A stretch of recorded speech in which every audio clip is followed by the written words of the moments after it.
என்ன நண்பா? மயிர நண்பா, வார்த்தையை சொல்லி சொல்லி தானே என்ன கட்டிப்போம். என்ன நண்பா இப்படி பேசிட்ட? எல்லாம் நீ உருவாக்குனதாடா. ஒன்றுடா அதெல்லாம். எக்ஸிட் போல் கருத்து கணிப்பில் நானும் பார்த்தேன். அந்த எக்ஸிட் போல் கருத்து கணிப்பை கொஞ்சம் தமிழில் சொல்லணும்னா வெளியே விட்ட கருத்து கணிப்பு அப்படின்ற மாதிரி தான் சொல்லணும். இது தமிழில் சொல்லும்போது எப்படியே கொஞ்சம் ஃபன்னாக இருக்கும் அப்படின்ற மாதிரி தான் சில விஷயங்களும் அதில் ஃபன்னாகவும் எடுத்துக்கலாம், இல்லை சீரியஸாக எடுத்துக்கனாலும் எடுத்துக்கலாம், இல்லை நார்மலைஸாக வந்து எடுத்துக்கனாலும் எடுத்துக்கலாம். எப்பயுமே வந்து கருத்து கணிப்பு அப்படின்றது மக்கள் டிசைட் பண்ணுறது தான்.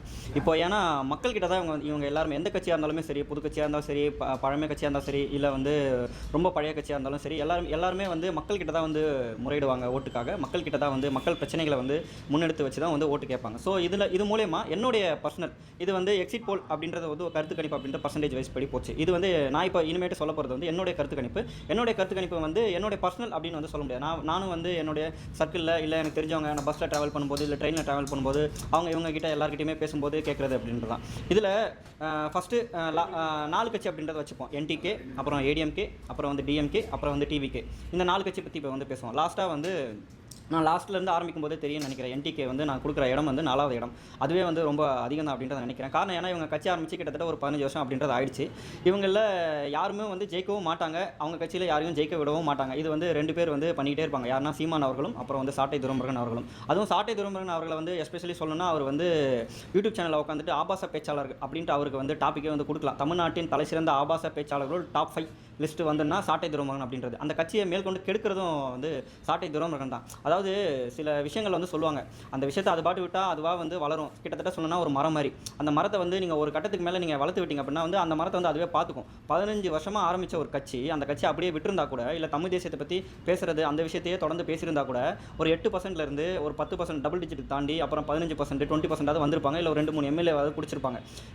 சட்டமன்றத்தில் போயிட்டு அரசியலாவது பேசியிருக்கலாம். ஆனால் இவங்க வந்து அந்த விஷயத்தில் வந்து தெளிவாக இருக்காங்க. சட்டமன்றத்துக்குள்ளே என்ட்ரி ஆனால் ஒரு எம்எல்ஏ சீட்டாவது என்டிகே கட்சியிலேருந்து எம்எல்ஏ ஆனால் அரசியல் பேசணும். அது வந்து இங்கே நிறைய பேர் வந்து யோசிக்கிறது இல்லை. சட்டமன்றத்துக்குள்ளே அரசியல் பேசினா மற்ற எல்லா கட்சிகளும் நம்மளை கலாய்ப்பாங்க. அப்போ நம்ம இவ்வளோ நாள் வந்து வடை சுட்டுட்டு இருந்தது, மெதுவடை, பருப்பு வடை, உளுந்த வடை எல்லாமே வந்து மக்களுக்கு இன்னும் வந்து தெரிய வரும். அப்போ அதனால் என்ன பண்ணுவோம், இதுக்கு முன்னாடி யாரெல்லாம் வந்து இறந்து போயிருக்காங்க, இதுக்கு முன்னாடி அவர் வந்து இறந்ததுலேருந்து யார் கட்சி ஆரம்பிச்சதுன்னு பார்த்தா கேப்டன் பிரபாகரன் அவர்கள்.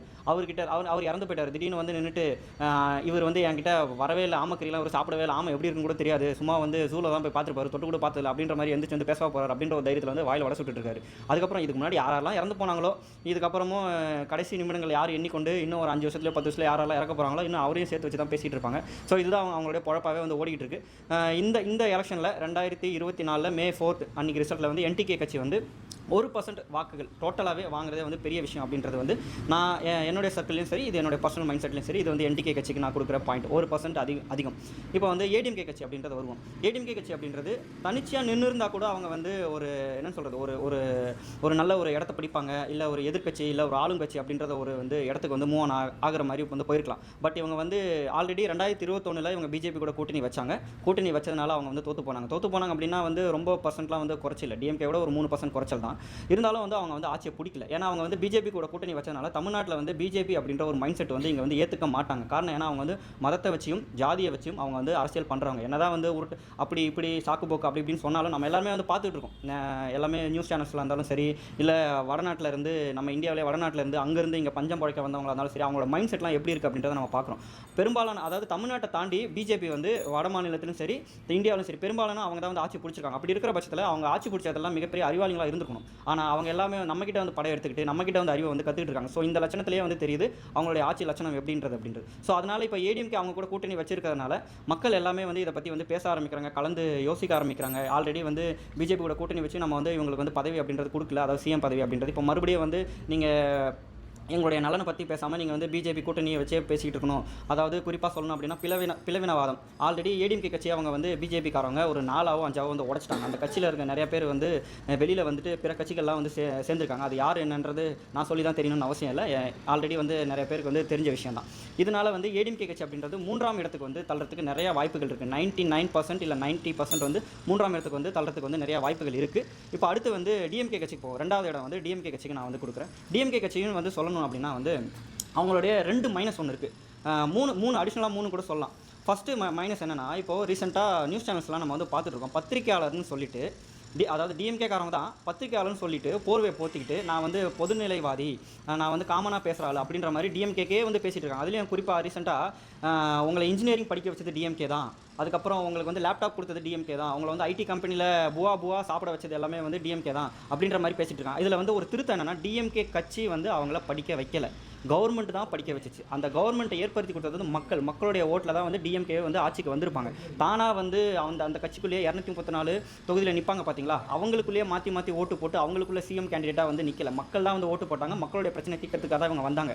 இப்போ நார்மலாகவே வந்து நம்ம யாருக்காவது உதவி பண்ணுறோம் அப்படின்னா அந்த உதவி பண்ணுறதை சொல்லி காமிச்சாலே அவங்களுக்கு வந்து நம்ம யாருக்கு உதவி பண்ணமோ அவங்க வந்து திருப்பி நம்மக்கிட்ட வந்து நம்ம கொடுத்த காசை வந்து மூஞ்சால செவிட்டி அடிப்பாங்க. ஸோ இதை நான் எதுக்கு சொல்கிறேன் அப்படின்னா, வீடியோ பார்க்குறவங்களுக்கு புரியும் நினைக்கிறேன். இவங்க வந்து திருப்பி வந்து கேவலமான ஒரு விஷயத்தைன்னு சொல்கிறாங்க. ரெண்டாவது ஒரு விஷயம், இவங்க வந்து பாரம்பரிய கட்சி அப்படின்னு வந்து சொல்லிக்கிறாங்க டிஎம்கே காரங்க. பாரம்பரிய கட்சினா ஒரு எக்ஸாம்பிள் சொல்லுவோம், இவங்க தான் வந்து நம்மளுக்கு எல்லாமே டீச் பண்ணி கொடுத்த லெக்சரர் அப்படின்னே வச்சுப்போமே. ஏன் ஒரு டீச்சர் கிட்ட பல ஸ்டூடெண்ட்ஸ் வந்து கிளாஸில் இருக்காங்கன்னா அந்த ஸ்டூடெண்ட்ஸை விடையும் லெக்சரர் விடையும் ஸ்டூடெண்ட்ஸ் வந்து மார்க் அதிகமாக எடுக்கக்கூடாதா, இல்லை மார்க் அதிகமாக எடுத்து அவங்களோட அதிகமாக வந்து சம்பாதிக்கக்கூடாதா, இல்லை சம்பாதிச்சு அவங்களோட பெரிய வீடு பெரிய காரு இல்லை நல்ல வகையான ஃபேமிலியெல்லாம் பார்த்துக்கணுன்றது இருக்கக்கூடாதா? ஸோ இவங்களோட மைண்ட் செட் என்னன்னா, எங்களால் தான் நீங்கள் வந்து படிச்சிங்க, எங்களால் தான் நீங்கள் இருக்கீங்க, நீங்கள் எங்களால் படிச்சிங்க எங்களால் வளர்ந்தீங்க அப்படின்னா நீங்கள் எங்கள் மைண்ட் செட்டோட நீங்கள் தாண்டக்கூடாது, எங்களோட பொருளாதார வளர்ச்சி விட்டு தாண்டக்கூடாது, அரசியல் பதவிகளும் நீங்கள் வந்து தாண்டக்கூடாது, நாங்களே வந்து அரைச்சமாகவே அரைச்சிக்கிட்டோம், என்னுடைய பையன் அப்படின்ற மாதிரி திருப்பி விஜய் அவர்கள் சொல்கிற மாதிரி, நான் சொல்லலை, விஜய் அவர்கள் சொல்கிற மாதிரி மன்னராட்சி அப்படின்ற மாதிரி வந்து தமிழ்நாட்டு மக்கள் வந்து நிறைய வந்து யோசிக்க ஆரம்பிச்சிட்டாங்க. இது நானுமே வந்து நிறையா பேர்கிட்ட வந்து கலந்து பேசியிருக்கேன். ஸோ இது வந்து டிஎம்கே. மூணாவது ஒரு விஷயம் வந்து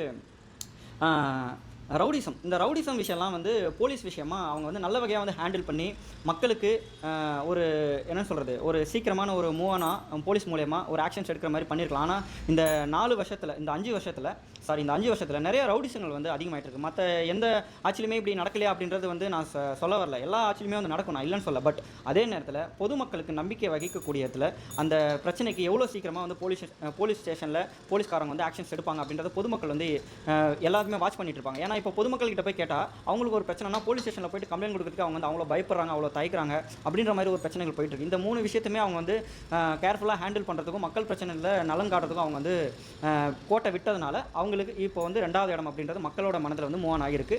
ஸோ என்னுடைய தரப்பும் சரி, டிஎம்கேக்கு கொடுக்குற இடம் வந்து 2வது இடம் அப்படின்றது. இப்போ ஃபஸ்ட் இடத்துக்கு வருவோம். மிச்சம் 3 கட்சி வந்து சொல்லியாச்சு. ஃபஸ்ட் இடம் வந்து டிவிகே அப்படின்றது புதுசாக வந்த கட்சிக்குனாலேயோ இல்லை வந்து விஜய் அவர்கள் வந்து பெரிய செலிபிரிட்டி, நிறையா வந்து படம் நடிச்சிருக்காரு, தமிழ்நாட்டிலே வந்து பெரிய ஒரு ஆக்டர் அப்படின்றனால அந்த விஷயத்தினால மட்டும் நான் சொல்லலை. ஏன்னா அவர் நினச்சிருந்தா ஒரு வருஷத்துக்கு 2 படம் நடித்தாலும் இல்லை 1 படம் நடித்தாலும், ஒரு படத்துக்கு 250 கோடி சம்பளம், 2 படம் நடித்தா 500 கோடி சம்பளம் அப்படின்றது நடிச்சுட்டு போயிட்டு ஜாலியாக இல்லை ஃபாரினுக்கு ஜாலியாக வந்து சுற்றிட்டு எங்கேயாவது இருந்திருக்கலாம். அது மட்டும் இல்லாமல் அவர் நினச்சிருந்தா வந்து பிஜேபி கூட கூட்டணி வச்சிருந்துக்கலாம், இல்லை வந்து டிஎம்கே கூட வந்து மறுபடியும் வந்து நான் டிஎம்கேக்கு 2021 ஒரு டிஎம்கே லைட்டாக சப்போர்ட் பண்ணிப்பேன் சைக்கிள் ஓட்டி. ஸோ அந்த மாதிரியே நான் சப்போர்ட் பண்ணுறேன், உங்கள் பேனர்லேயே நான் மறுபடியும் திரும்பி நான் நடிக்கிறேன் அப்படின்ற மாதிரி இருந்திருக்கலாம். அந்த மாதிரி நான் சில 2 மூத்த நடிகர்கள் மாதிரி இருக்க விரும்பலை. அந்த மூத்த நடிகர்கள் யார் அப்படின்றது உங்களுக்கு தெரியும் நினைக்கிறேன். அந்த மாதிரி இருக்க விரும்பலை அப்படின்றதுனால நானே வந்து தனியாக கட்சி ஆரம்பிக்கிறேன், மக்கள் பிரச்சனையை நான் அட்ரஸ் பண்ணி பேச ஆரம்பிக்கிறேன். இந்த 2 கட்சிகளும் இந்த 3 கட்சிகளும் என்னென்ன மக்கள் பிரச்சனைலாம் அட்ரஸ் பண்ணி பேசலையோ, என்னென்ன மக்கள் பிரச்சனைலாம் அவங்க வந்து கண்டுக்காமல் விட்டாங்களோ, தன்னுடைய சுய லாபத்துக்காகவும் சுய பதவி ஆசைக்காகவும் என்னென்ன விஷயங்கள்லாம் வந்து திருப்பி அவங்க பண்ணிக்கிட்டு மக்களை ஏமாற்றிருக்காங்களோ அந்த விஷயத்தெல்லாம் நான் அட்ரஸ் பண்ணி மக்கள்கிட்ட எடுத்துகிட்டு போய் நிப்பாட்டுறேன் அப்படின்ற மாதிரி விஜய் அவர்கள் வந்து நிறைய விஷயத்தை அட்ரஸ் பண்ணி மக்கள்கிட்ட எடுத்துகிட்டு வந்து நிப்பாட்டினாங்க. மக்கள் வந்து யோசிக்க ஆரம்பித்தாங்க, மக்கள் வந்து வெளியில் வர ஆரம்பித்தாங்க. கரூர் இன்சிடென்ட்டில் 41 பேர் இன்க்ளூடிங் கை குழந்தை வரைக்கும் இறந்ததுக்கு அப்புறமும் வந்து விஜய் அவர்கள் வந்து ஓயாமல் கூட்டம் வர்றது வந்து தற்கொலை கூட்டங்கள் அப்படின்றது வந்து கிடையாது. தற்கொலைகள் வந்து இங்கே யார் அப்படின்னா திரும்ப ஒரே விஷயத்தை அரைச்சிட்டு இருக்கவங்க தான் வந்து தற்கொலை. புதுசாக ஒரு விஷயத்தை வரணும் இல்லை வாய்ப்பு கொடுக்கணும் அப்படின்றது. ஏன்னா இதே தற்கொலை தான் வந்து இதுக்கு முன்னாடி பிற கட்சிகளுக்கும் வந்து வாய்ப்பு கொடுத்தாங்க. இப்போ ஓட்டு போடுறவங்களாம் தற்கொலை அப்படின்னா அதே ஓட்டு கேட்குறவங்க கிட்ட வந்து நின்று வந்து ஓட்டு கேட்குறவங்களா அவங்களாம் வந்து என்னென்னு சொல்கிறதுன்னு எனக்கு தெரியல. அதுலேயும் ரீசெண்டாக ஒரு மீம்ஸ் ஒன்று பார்த்தேன், ஒரே ஒரு வாய்ப்பு கொடுங்க அப்படின்னு கேட்குறவங்களுக்கு தற்கொலையா. அதே எலெக்ஷனுக்கு வந்து 1000 2000 காசை வாரி இறக்கிறது, இஷ்டத்துக்கு வந்து பொய் மூட்டையாக வந்து அள்ளி விடுறது, இவங்களாம் வந்து மேதாவிகளாம் முற்போக்குவாதிகளாம். இது வந்து உங்களை யோசிக்க வைக்கணுன்றதுக்காக நான் இதை சொன்னேன். நீங்களும் பார்த்துருப்பீங்க இந்த ஒரு மீம்ஸை. ஸோ இது என்னுடைய வந்து கணிப்பு. ஃபஸ்ட் பிளேஸ் வந்து நான் வந்து டிவிகே அப்படின்றது ஒரு விஷயத்துக்கு வந்து கொடுப்பேன். இதில் இப்போ வந்து பர்சன்டேஜ் அப்படின்றது போவோம். என்னுடைய பர்சனலாக நான் சொல்கிறது என்னென்னா, டிவிகே வந்து ஒரு 140 180 தொகுதி அப்படின்றத பிடிப்பாங்க அப்படின்றத நான் பார்க்குறேன். இதுக்கு அதிகமாகவும் போகலாம் இல்லை குறைச்சலாகவும் போகலாம். சப்போஸ் அவங்க குறைச்சலாம் ஆட்சி பிடிக்காமல் போனாங்கன்னா அவங்க இன்னுமே மேற்கொண்டு உழைக்கணும் அப்படின்றது வந்து என்னுடைய வேண்டுகோள். அப்புறம் 2வது விஷயம் வந்து டிஎம்கே அவங்க எவ்வளோ தொகுதிகள் பிடிப்பாங்கன்னா ஒரு 60 ஒரு 70க்குள்ளே பிடிப்பாங்க அப்படின்றத நான் நினைக்கிறேன். ஏன்னா வந்து நான் இப்போ சொன்னதிலே தெரியும் நினைக்கிறேன், மக்கள் விஷயத்தில் மக்கள் பிரச்சனையில் வந்து அவங்க நிறையா தலையிடாமல் சொந்த குடும்பத்துக்காகவும் சொந்த பதவிக்காகவும் நிறைய விஷயத்தில் வந்து தேவையில்லாமல் அட்ரஸ் பண்ணி எடுத்துகிட்டு போனதுனால மக்கள் வந்து கொஞ்சம் அதிருப்தியில் இருக்காங்க அப்படின்றது. இது வந்து டிஎம்கேக்கு. மூணாவதாக வந்து ஏடிஎம்கேக்கு சொல்லணும்னா ஏடிஎம்கே வந்து ஒரு 30 சீட்லேருந்து 40 சீட் அப்படின்றது. இந்த 30 சீட் 40 சீட் ஏன்னா அவங்க வந்து திரும்பி பிஜேபி கூட போய் கூட்டணி வச்சதுக்காகவும் மக்கள் பிரச்சனையை ஒழுங்காக அட்ரஸ் பண்ணாமல் அவங்க கூட்டணிக்காகவே வந்து ஒன்று சேர்ந்து சும்மா எலெக்ஷனில் நிற்கிற மாதிரி அப்படின்றது இருக்குது. ஏன்னா அம்மையார் ஜெயலலிதா அவங்க வந்து சொல்லியிருப்பாங்க, இனி எக்கார கொண்டும் நான் வந்து பிஜேபியுடன் கூட்டணி வைக்க மாட்டேன் அப்படின்றது வந்து அம்மையார் ஜெயலலிதாவே அவங்க வந்து சொல்லியிருப்பாங்க. ஸோ அப்படின்ற பட்சத்தில் ஐயா எடப்பாடி ஐயா அவர்கள் வந்து பிஜேபி கூட கூட்டணி வச்சது வந்து இந்த May 4 அன்றைக்கி வந்து ரிசல்ட் தெரிஞ்சுன்னு நினைக்கிறேன். நாலாவதாக வந்து ஒரு கட்சி இருக்குது, அந்த கட்சி வந்து என்னன்னு சொல்கிறது, அடிக்கிற வேலுக்கு பெரிய முட்டையாக தான் வாங்குவாங்க. அந்த முட்டை சீக்கிரமாக வெந்தாலும் வந்து ஆச்சரியப்படுறதுக்கு இல்லை. ஒரு சீட்டும் வாங்க மாட்டாங்க. அந்த ஒரு சீட்டும் வாங்க முடியாமல் பார்த்துக்கிறதும் வந்து சீமான் அவர்களே வந்து பார்த்துப்பாரு. இந்த ஒரு கட்சியை தவிர்த்துட்டு மீதி இருக்கிற 3 கட்சியில் யார் வந்தாலும் சரி அவங்களுக்கு என்னுடைய வாழ்த்துக்கள். இவங்க தான் வரணும் அவங்க தான் வரணும் அப்படின்றத நான் வந்து பர்சனலாக வந்து நான் கரைச்சி கொட்ட விரும்பல. யாரும் வந்தாலும் சரி அவங்களுக்கு வந்து என்னுடைய வாழ்த்துக்கள். யாராவது உழைச்சி வர முடியல அப்படின்னா இன்னும் மேற்கொண்டு நிறையா உழைக்கணும் அப்படின்றத என்னுடைய வேண்டுகோள்.